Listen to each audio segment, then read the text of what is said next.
Have you ever been in an environment that allowed you to feel completely safe and attended to? A place where you feel comfortable being your entire self and stretching yourself to try new things? I have. Just a month ago, I found myself entering the world of being a leader in training at a queer camp in northwestern Vermont.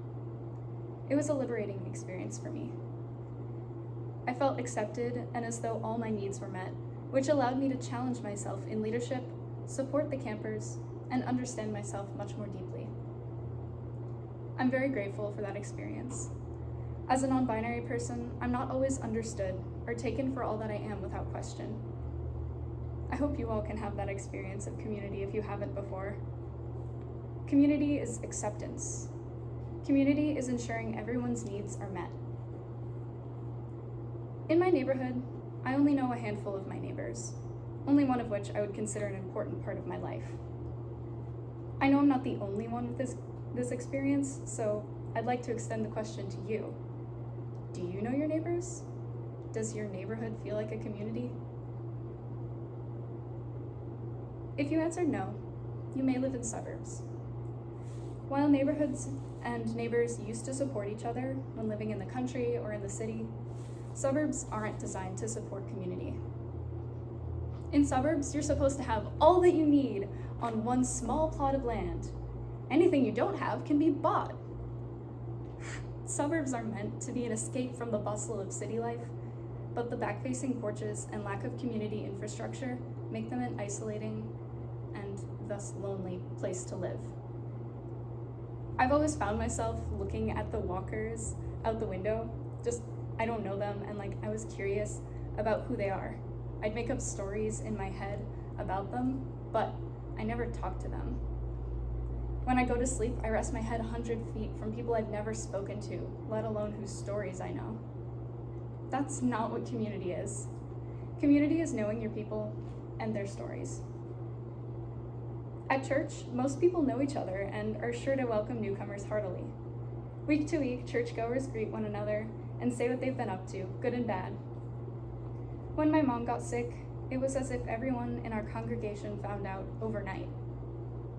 They immediately began offering food and companionship, all of which we were grateful for.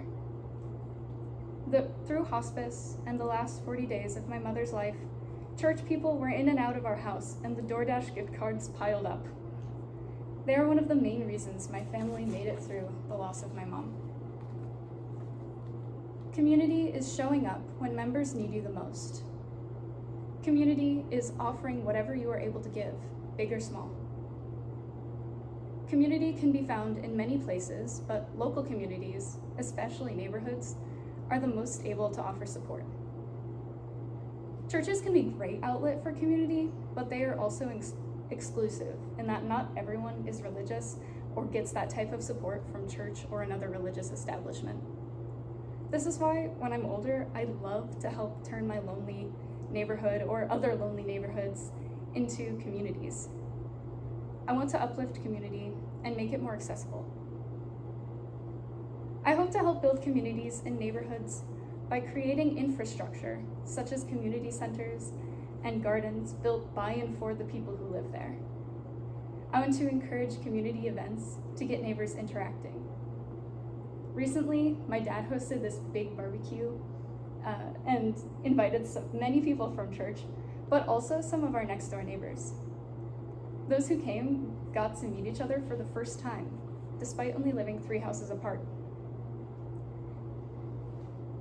Neighbors can also become more connected by offering support to one another, such as babysitting, house or yard maintenance, and meals. The easiest method to get to know neighbors is to visit them.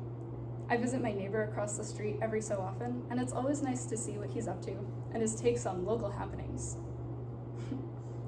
Although I framed these as things I hope to do, they're all things that you can do or work towards in your own community, or place of living, rather. These actions you can take all reflect what community is. Acceptance, ensuring everyone's needs are met, knowing your people and their stories, showing up when members need it the most, and offering what you are able to give, big or small. Thank you for listening.